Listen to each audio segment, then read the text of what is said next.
अल्हम्दुलिल्लाह रब्बिल आलमीन। उम्मीद करता हूँ आप सब खैरियत से होंगे। जैसा कि आप सब जानते हैं कि इस वक्त उम्मत मुस्लिमा के हालात नाजुक चल रहे हैं। हर मुस्लिम कंट्री पे हमले हो रहे हैं और चूँकि हमने आज से 1.5 साल पहले ही अपने क्लिप में ये वजाहत दे दी थी कि अगर उम्मत मुस्लिमा मुत्तहिद नहीं होती और निज़ाम खिलाफत के निज़ाम के क़याम के लिए खड़ी नहीं होती तो ये वक्त दरवाज़े तक आ जाएगा। वही हो रहा है। अब तो खदशा है कि ये वर्ल्ड वार 3 शुरू होने वाली है। अब इस सिलसिला के अंदर मैंने क्लिप भी अपलोड किया और इसी के साथ साथ जो इस वक्त पाकिस्तान और हिंदुस्तान के अंदर हमारे नौजवान हैं, हमारे वो स्कॉलर्स हैं या जनरेशन ज़ी के वो लड़के हैं जो इस वक्त कश्मकश में हैं कि हम क्या करें। चूँकि अकायद का पाबंद होना बहुत ज़रूरी है। हम तो कहते हैं पहले एतिक़ाद फिर इत्तिहाद, लेकिन हर एक काम का एक वक्त होता है। इस सिलसिला में मैंने एक तहरीर पेश की और उस तहरीर के अंदर ईरान और इज़राइल के माबैन जो जंग कायम है इसके लिहाज से मैंने गुफ्तगू की और पाकिस्तान के हर उस बासी तक पैगाम पहुंचाने की कोशिश की कि जो इस वक्त अहले सुन्नत के अकीदे पर डटे हुए हैं इंडिया के अंदर भी जो इस वक्त हैं और इसके अलावा और सुन्नी मुस्लिम जहाँ कहीं भी हैं उन सब को ये बात पहुंचाने की कोशिश की कि जो वक्त होता है उस वक्त के हिसाब से गुफ्तगू की जाती है। अब इस सिलसिला में हमारे पाकिस्तान के अंदर कुछ स्कॉलर्स गुफ्तगू करते हुए निशाना बना रहे हैं और उलमा को माअज़ल्लाह सुन्नी मसलक से खारिज कर रहे हैं। ऐसे बेवकूफ़ से लोग इस वक्त मार्केट के अंदर आ चुके हैं। मैं नाम तो नहीं लूँगा, आप लोग सर्च कर लें। बिल्कुल इस टाइम वो मंजर-ए-आम पर है और उनके क्लिप्स भी मौजूद हैं।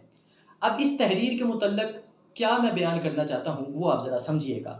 हमने इस तहरीर के अंदर ये कहा था कि हम जानते हैं कि शियों के जो अकायद हैं और उन्होंने जो अपनी किताबों के अंदर तहरीर किया वो बिल्कुल कुरान और सुन्नत के ख़िलाफ़ है और कुफ़र है। हमने इस बात की तस्दीक भी की अपनी तहरीर के अंदर, लेकिन इसके बावजूद कुछ अनपढ़ किस्म के लोग बातें कर रहे हैं कमेंट सेशन के अंदर भी और हमारे ग्रुप्स के अंदर भी और इसी के साथ साथ हमारे पर्सनल कॉन्टैक्ट के अंदर भी। तो कहने का मतलब ये है, या तो एक बंदा अगले बंदे के मौक़िफ़ को पूरी तरह समझे या फिर अगर उसको समझ नहीं आती तो वो बोले ही ना। सोशल मीडिया के ऊपर कुछ स्कॉलर इस तरह के हैं जो उलमा की पगड़ियाँ उछालने में मसरूफ़ अमल है। वो लोग क्या कर रहे हैं, वो जी जो बंदा इस वक्त मुंह बंद करके बैठा है या वो अच्छे वक्त का इंतज़ार कर रहा है उसको सुन्नी मसलक से खारिज कर जा रहे हैं। उसको सुन्नी मसलक से कह रहे हैं कि ये बंदा शिया है, इसका अकीदा राफ़िज़ियों की तरह हो गया।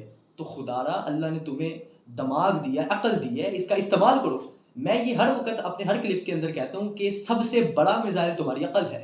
तुम अपनी अक्ल से हर चीज़ को तबाह भी कर सकते हो, तुम अपनी अक्ल से हर चीज़ को संवार भी सकते हो। अल्लाह ने ये तुम्हें सबसे बड़ी पावर दी है। अशरफुल मखलूक़ात हो तुम लोग, तुम्हें तो इसका इस्तेमाल करना चाहिए। तो ये बंदा जिसके लिहाज से मैं आज गुफ्तगू करूँगा, इसको काज़मी के नाम से भी जाना जाता है, लेकिन चूँकि मैंने इस बंदे के लिहाज से पहले भी मेरे पेज पर क्लिप्स हैं, लेकिन मुझे इसकी इस हरकत की तवक्को नहीं थी। बहरहाल किसी को क्या पता होता है कि किसने क्या खाच मारनी है। हमारा काम है, हमने हक बयान करना है अपने प्लेटफार्म से।